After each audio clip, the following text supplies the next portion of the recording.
நம்மோடு திரு முஸ்தபா அவர்கள் இணைகிறார். விஜயோடைய தோழமை இயக்கத்தை சேர்ந்தவர். நியாயமாக கேட்குறாரோ முதலமைச்சர் மணிப்பூருக்கு போகலை, குஜராத்துக்கு போகலை, உத்தரப்பிரதேசத்துக்கு போகலை, தமிழ்நாடுன்னு உடனே வந்துட்டாங்க அப்படிங்கிற முதலமைச்சருடைய கேள்வியை நீங்கள் ஆமோதிப்பீங்க தானே முஸ்தபா? சார் என்னன்னு கேட்டீங்கன்னா சார், இன்னைக்கு ராமநாதபுரத்துல மக்கள் வரி பணத்துல ஒரு 9 திட்டங்களை முதலமைச்சர் வெளியிட்டிருக்காரு. வெறும் அறிவிப்பா தான் இருக்கும்னு நான் பாக்குறேன். 4.5 வருஷம் முடிஞ்சு போச்சு. இப்ப இன்னைக்கு பாத்தீங்கன்னா அரசியலுக்காக அந்த திட்டத்தை வெளியிட போன முதலமைச்சர் நம்ம முதலமைச்சர் தான். இன்னொன்னு சார், அவர் பேசும்போது என்ன சொல்றாருன்னு கேட்டீங்கன்னா, விஜய் அவர்களுக்கும் பாஜகவுக்கும் ஒரு முடிச்சு போறாரு. ஏன்னு கேட்டீங்கன்னா, தமிழ்நாட்டு மக்கள் மனநிலை யாரெல்லாம் பாஜக கூட இருக்கிறாங்களோ கண்டிப்பாக அவங்க பாத்தீங்கன்னா தோல்வியை சந்திப்பாங்க. இதுதான் தமிழ்நாட்டோட கிரவுண்ட் ரியாலிட்டி. இந்த ரியாலிட்டியை வைத்து பாத்தீங்கன்னா மோடி வந்துருவாரு இந்த பூச்சாண்டி காட்டி தான் தமிழ்நாட்டுல மீண்டும் சிறுபான்மை மக்கள் வாக்கு, பட்டியல் மக்கள் வாக்கு திமுக அறுவடை செஞ்சுட்டு இருக்கு. அதை மீண்டும் அறுவடை செய்ய முயற்சிக்குது. இவர் சொல்ல 3 வாட்டி மேல பாத்தீங்கன்னா மோடி அவர்கள் தான் வந்திருக்கிறார். இன்னொன்னு சொல்றாரு பாத்தீங்கன்னா, என்ன கஷ்டம் வந்தாலும் என்ன பாதிப்பு வந்தாலும் உடனே பாத்தீங்கன்னா அங்க ஓடிடுவாங்க, வாஷிங் மிஷின்ல போட்டு அப்படியே சுத்தம் செஞ்சிருவாங்கன்னு. முதல் பாத்தீங்கன்னா சார், திமுகவுக்கு பிரச்சனை தான் பாஜகவையும் RSS ஓடி நிற்கக்கூடிய நிகழ்வு பாக்குறோம். அது பாத்தீங்கன்னா ஆட்டோமேட்டிக் வாஷிங் மிஷின். இந்த கரூர் சம்பவத்துல எதுக்கு வலு சேருது? இப்ப அவங்க யார சப்போர்ட் பண்றாங்க, திமுகவையா இல்ல உங்களையா? சரி, ஏற்கனவே பாத்தீங்கன்னா சார், டாஸ்மார்க்கு 10 ரூபா பிரச்சனை எல்லாம் ஓடி போய் நின்னாரு. இது எந்த வாஷிங் மிஷினை சுத்தம் பண்றதுக்கு? கோர்ட்ல இருக்கிற விவகாரம் சார். இப்ப இந்த விவகாரத்துல பாஜக ஃபேக்ட் ஃபைண்டிங் கமிஷன் உடனே வருது, உங்களுக்கு ஒரு சிம்பத்தட்டிக்கா அணுகுது, திமுக அரச கடுமையா அணுகுது அப்படின்னா கேள்வி இயல்பா வரும் தானே?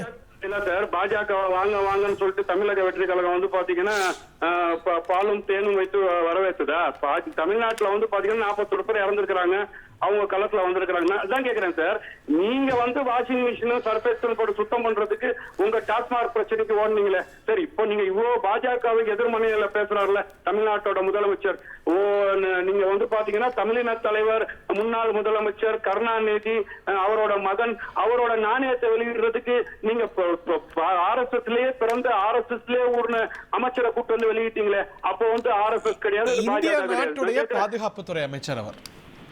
சரி, நாட்டோட பாதுகாப்புத்துறை அமைச்சர் வேற யாருமே இல்லையா? அவரோட தமிழின தலைவரோட நாணயத்தை வெளியிடுறதுக்கு தமிழ்நாட்டுல தமிழ் மண்ணுக்கும் தமிழ் மொழிக்கும் தமிழ் மக்களுக்கு மீதும் பாடுபட்டவர்களை வச்சு வெளியிட கூடாது. இந்திய அரசு வெளியிடுற நாணயத்தை இந்திய அமைச்சர் தானே வெளியிடுவாரு, மத்திய அமைச்சர் தானே வெளியிடுவாரு. அப்படிதான் வெளியிடணும் சொல்லி என்னாச்சு, நீங்க கட்டுப்பாடு வச்சிருக்கீங்களா? நான் கேக்குறேன் சார், இன்னைக்கு RSS சொல்லி முதலமைச்சர் ராமநாதபுரத்துல பேசுறாரு. அப்படி பேசக்கூடிய முதலமைச்சர் ஏற்கனவே திமுக தானே RSS சமூக நீதி இயக்கம் சொல்லி புகழாரம் சுட்டுச்சு.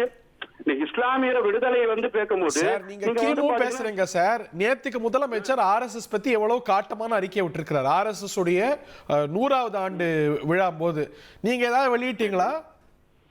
இல்ல, நான் என்ன கேக்குறேன், நீங்க ஏற்கனவே இப்ப இருக்கக்கூடிய சூழல் பாஜகவை பாத்தீங்கன்னா கொள்கை ரீதியான எதிர்ப்பு நாங்க களத்துல சொல்றோம் சார். ஒரே அந்த கொள்கை எதிரி உங்க மேல ஏன் சார் இவ்வளவு சாஃப்ட் கார்னர் காட்டுறாங்க, உங்களை கண்ட்ரோல் எடுக்க பாக்குறாங்கங்கிற ஒரு சந்தேகத்தை எழுப்புறாங்க. அவர்கள் பாத்தீங்கன்னா திமுகவும் திமுகவோட தோழமையும் நெகட்டிவ் சைட் பண்ணது பாத்தீங்களா? தெம்மாவளவன் முதல் நாள் என்ன பேசுறாருன்னு கேட்டீங்கன்னா, இவர் பாத்தீங்கன்னா திமுக இவர் மேல நடவடிக்கை எடுக்கலன்றாரு. அப்ப அவரோட பார்வையில திமுகவோட பி டீம்னு பதிய வைக்க வராருன்னு நினைக்கிறேன். மறுநாள் சாயங்காலம் பேசுறாரு. சாயங்காலம் ஸ்நாக்ஸ் சாப்பிட்டுட்டு என்னன்னா, இப்ப பாஜக RSS தான் இறக்கி விட்டுருக்குன்றார். அப்ப ராகுல் காந்தி போன் பண்ணாருன்னு வச்சு RSS காரருக்கு ஏன் ராகுல் காந்தி போன் பண்ண போறாரு? ஏன் திமுகவோட அஸ்திவாரத்துல இருந்து போன் வருது? ஏன் முதலமைச்சர் பாத்தீங்கன்னா இயக்கத்துல நடக்கிறன்னு தான் பேசுறாரு. நான் கேட்கறது, இவ்வளவு பேசக்கூடிய முதலமைச்சர் இன்னைக்கு தமிழ்நாட்டுக்கு வந்துட்டாங்கன்றாங்கல்ல. தமிழ்நாட்டு மக்கள் முதலமைச்சருக்கு வாக்களிச்சிருக்காங்க சார். ஏன் பாத்தீங்கன்னா நீங்க கலாச்சாரம் இறந்ததுல போய் பாக்கல? பேரையில குடிக்கிற தண்டியில மனித கல்வி கழகம் அங்கேயும் போய் பாக்கல? முழுக்க நீங்க, நான் கேக்குறேன், பாஜகவுக்கும் RSSக்கும் நீங்க ஒத்து ஊதாதவங்களா? அமைச்சரவையில நீங்க முரசொலி மாறனை வைத்து சுகபோக வாழ்க்கையை அணிவிச்சு அமைச்சர் இலாக்கல்ல எல்லாத்தையும் வச்சுக்கிட்டு சுடுகாடு வரைக்கும் கொண்டு உட்கார வச்சவங்களுக்கு RSS இயக்கத்தை சேர்ந்த அடல் பிகாரி வாஜ்பாய். இனி செல்லும் இடமெல்லாம் செய்தி. தந்தை டிவியின் வாட்ஸ்அப் சேனலை ஃபாலோ பண்ணினா செல்ல இருக்கும் இடமெல்லாம் செய்தி. இதோ QR கோட் இப்பவே ஸ்கேன் பண்ணுங்க, ஃபாலோ பண்ணுங்க.